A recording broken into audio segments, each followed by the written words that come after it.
তোমাদের যদি আমরা রাখি তাহলে এই বিজেপি সরকার আমাদের বাড়িঘর শেষ করে দেবে। জন্মভূমি ছেড়ে যেতে হচ্ছে, এর থেকে বড় কষ্ট আর হতেই পারে না। আমিও ভোটার ছিলাম, আমার বউ ভোটার ছিল, কেটে গেছে। ওখানে বললো ওখানে কাজ আছে, ওখানে নিয়ে দেবো। এই সরকারের যে আইন যা চাচ্ছে আমরা টিকতে পারবো না, দিতেও পারবো না, থাকতেও পারবো না।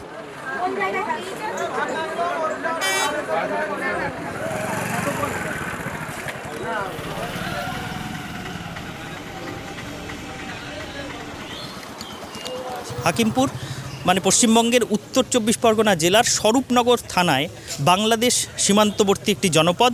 আমার ঠিক পিছনে ৩০-৪০ মিটার দূরে বিএসএফের চেকপোস্ট।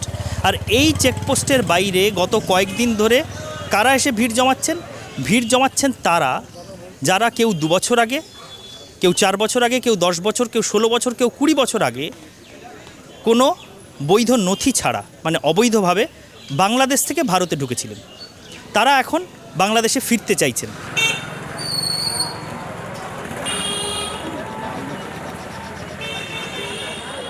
ভারতে যখন এসেছিলাম তখন আমি খুব ছোট, 10 বছর বয়স আমার। বাবা মার সাথে এসেছিলাম। বাবা মা এখানেই মারা গেছে। লাঠি জাটা খেয়ে মানুষ হয়ে বিয়েটা করে 4-5টা ছেলে মেয়ে আমার। এখন এখনকার যে সরকার আছে, এই সরকারের যে আইন যা চাচ্ছে আমরা টিকতে পারবো না, দিতেও পারবো না, থাকতেও পারবো না। এখন আপনার বয়স কত? আমার 48। মানে ৩৮ বছর ভারতে আছেন। 30 বছর আমি ভারতে আছি। এত বছর ভারতে আছেন, কোনো কাগজপত্র কিছু বানাননি? 5টা ছেলে মেয়ে এখানে জন্ম। হ্যাঁ, কিন্তু তাহলে কাগজপত্র, আধার, ভোটার আধার কার্ড আছে, ছিল, প্যান কার্ড ছিল, আর আধার কার্ড ছিল, তারপর ভোটার কার্ড ছিল। 2024 ভোট দিয়েছি, 26 ডিলিট হয়ে গেছে। আচ্ছা, 26-এ ডিলিট। হ্যাঁ, মানে এই এসআইআর ডিলিট। এসে ডিলিট হয়ে গেছে।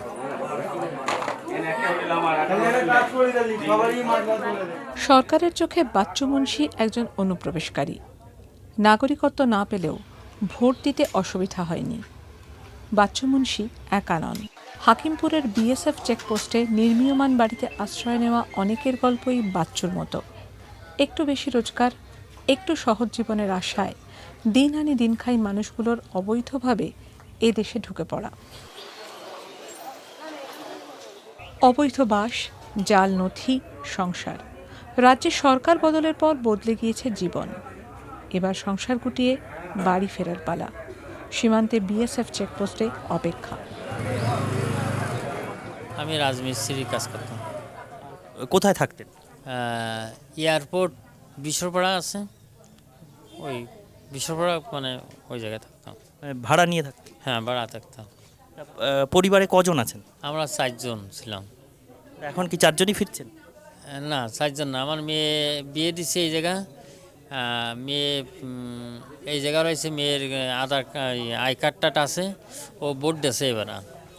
কিন্তু আমাকে ভোট ছিল, আমাকে ভোটগুলো কেটে গেছে। আচ্ছা, আপনাদের ভোট, আপনারাও ভোটার ছিলেন? হ্যাঁ, আমিও ভোটার ছিলাম, আমার বউ ভোটার ছিল, কেটে গেছে।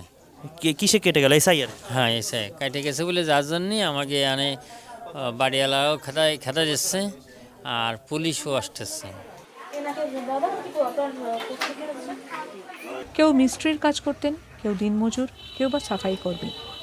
বাংলাদেশের চেয়ে এই দেশে মজুরি বেশি, তাই অবৈধ বাসের ঝুঁকি নেওয়া, দালালকে টাকা দিয়ে চোরা পথে সীমান্ত পার হওয়া। কোন পথে নিয়ে এসে জানি না, বাগান দিয়ে নিয়ে আসছে চুরাই পথে, এবার আনছে। এখন ওই এলাকাটা কী নাম তা তো জানতে পারবো না আমি। সেটা এখান দিয়ে তো নয়। না, এখান দিয়ে না, এখন কোন এলাকাতে নিয়ে আসে, ওই মানুষের বাড়ির পথে নিয়ে আসছে। সাইডে ছোটো একটা খাল ফানা ছিল, খালের পর দিয়ে আমাদের আনেনি। এখন ওইভাবে আমাদের এপার আইনে একটা লোকের কাছে দিল, ইটের রাস্তা ছিল, ওখান থেকে দিলি আমাদের একটা ওই ইঞ্জিল ভ্যানে উঠোয়ে আমাদের নিয়ে গেল। তা এইটা দিনে এলেন না রাতে? রাতে। মানে রাতে যখন এলেন, যে সীমান্ত পেরোলেন, সেখানে কি কাঁটাতার ছিল না? না, কাটা তার ছিল না। এই দালাল মানে এই দেশে পাঠিয়ে দেবে, তার জন্য কত টাকা নিল? 7,000 টাকা। মানে 5 জনের জন্য মোট 7,000? একজনের 7,000। একজনের 7,000, মানে মোট 35,000 টাকা। আমার ওই যেখানে নিয়ে দেবে, ওখানে বললো ওখানে কাজ আছে, ওখানে নিয়ে দেবো, ওই পর্যন্ত যাওয়া পর্যন্ত তোমার খাওয়া খরচ 7,000 টাকা দিতে হবে। হাকিমপুর শিরোনামে এসেছিল এসআইআরের সময়। সীমান্ত এলাকার শান্ত জনপদে শোরগোল পড়ে গিয়েছিল মিডিয়ার নিত্যদিনের আনাগোনায়। দিনের পর দিন বিএসএফ চেকপোস্টে ভিড় জমিয়েছিলেন এ রাজ্যে অবৈধভাবে বাস করা বাংলাদেশিরা। তারপর ভোট গিয়েছে, পশ্চিমবঙ্গে ক্ষমতার রং পাল্টেছে। নতুন সরকার ঘোষণা করেছেন এ রাজ্যে বাস করা অবৈধ বাংলাদেশি অভিবাসীদের চিহ্নিত করে ফেরত পাঠানো হবে ওপারে। Detect, deport, delete. জেলায় জেলায় তৈরি হবে হোল্ডিং সেন্টার। বেশ কিছু অস্থায়ী হোল্ডিং সেন্টার তৈরির খবরও ছড়িয়ে পড়েছে সংবাদ মাধ্যমে। তারপর থেকেই আবার হাকিমপুরের বিএসএফ চেকপোস্টে ভিড় জমছে প্রতিদিন। বেলগুড়া থেকে এসছি। ফতুল্লাপুর, মানে বেলঘড়িয়া আর বিরাটির মাঝখানে। হ্যাঁ হ্যাঁ হ্যাঁ, ওখানে কত বছর ছিলেন? 2 বছর মতো। মারধর দিয়ে পাঠাতেছে, তোমরা এখান থেকে বাড়ি ছাড়ো, আর নাহলে আমরা বিপদে পড়ে যাবো। কারা মারধর দিচ্ছে? আমাদের বাড়িওয়ালারা। আমরা বাড়ি ছাড়ছি না, বলছিল যে তোমরা বাড়ি না ছাড়লে আমরা তোমার রাখবো না, বালিশ খাতা সব ফেলা যাচ্ছে, যে তোমাদের যদি আমরা রাখি তাহলে এই বিজেপি সরকার আমাদের বাড়িঘর শেষ করে দেবে, ভেঙে দেবে। এই জন্য আমরা রাত্রি এত চলে এসেছি। এসআইআরের সময় হাকিমপুরের বিএসএফ চেকপোস্টে অপেক্ষারত মানুষগুলোর সঙ্গে বাবু শেখ, ফাহাদ শেখ বা বাচ্চু মুন্সিদের গল্পের বিশেষ তফাৎ নেই। তবে অপেক্ষার ছবিটা বদলে গিয়েছে। এবার বেআইনি অভিবাসীদের ভিড় আর বিএসএফ আধিকারিকদের নজরদারির পাশাপাশি রাজ্য পুলিশের উপস্থিতি। বাংলাদেশে ফিরতে যাওয়া মানুষগুলোর তথ্য সংগ্রহের জন্য টেবিল পেতেছেন পুলিশ কর্মীরা। নেই সেই সব স্থানীয় তৃণমূল নেতারাও, যাদের সতর্ক নজর মিডিয়াকে ঘিরে রেখেছিল আগেরবার। এই 6-7 মাসে অনেকটাই বদলেছে। এবারে আর ফিরতে যাওয়া বাংলাদেশিদের সরাসরি বাংলাদেশ বর্ডার গার্ডের হাতে তুলে দিচ্ছে না বিএসএফ। হাকিমপুর চেকপোস্ট থেকে তাদের নিয়ে যাওয়া হচ্ছে স্থানীয় হোল্ডিং সেন্টারে, অসমে যার নাম ডিটেনশন ক্যাম্প। এই মুহূর্তে আমরা স্বরূপনগরের 4 ঘাটে একটা ফ্লাড শেল্টারে রয়েছে। এই ফ্লাড শেল্টারটা আপাতত হোল্ডিং সেন্টার হিসেবে ব্যবহৃত হচ্ছে, অর্থাৎ যারা ভারত ছেড়ে বাংলাদেশের দিকে ফিরতে আগ্রহী এবং হাকিমপুর সীমান্তে ভিড় জমাচ্ছেন গত কয়েকদিন ধরে, তাদেরকে প্রথমে বিএসএফ তাদের নাম নথিভুক্ত করছে এবং নাম নথিভুক্ত করে পুলিশের হাতে তুলে দিচ্ছে। পুলিশ বেশ কয়েকটি এরকম হোল্ডিং সেন্টার অস্থায়ীভাবে তৈরি করেছে। এই হোল্ডিং সেন্টারে এনে তাদেরকে অস্থায়ীভাবে রাখা হচ্ছে।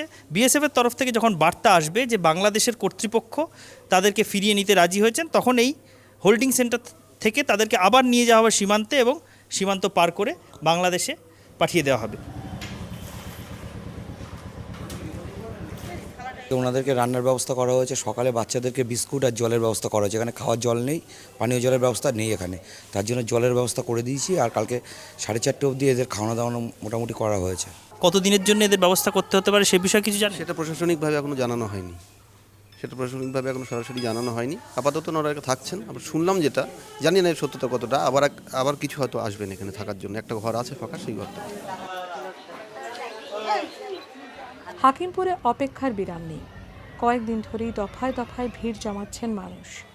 অনিশ্চিতের অবৈধ বাস ছেড়ে বহুদিন আগে ছেড়ে আসা স্বভূমে ফেরত যাওয়ার অপেক্ষা।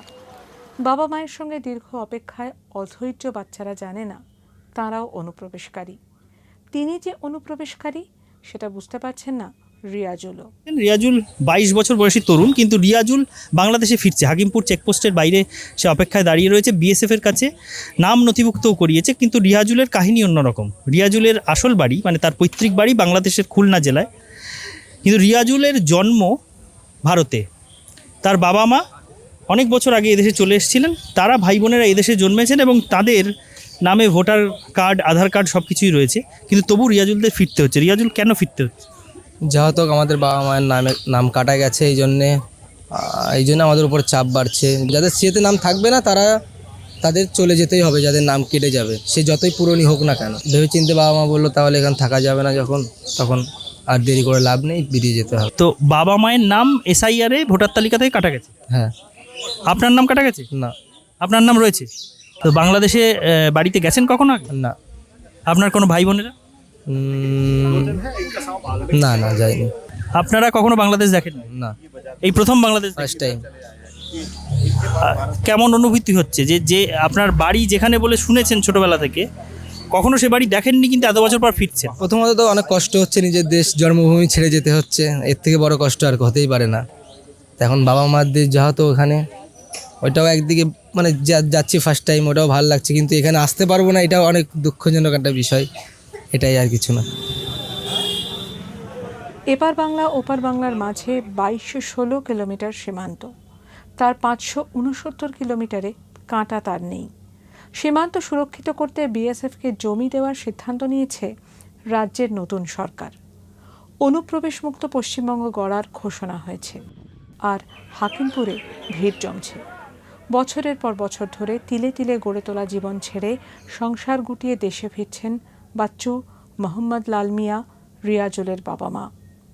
এতদিনে সেই দেশও বদলে গিয়েছে, যেমন বদলে গিয়েছে এতদিন আশ্রয় দেওয়া সেই পশ্চিমবঙ্গও।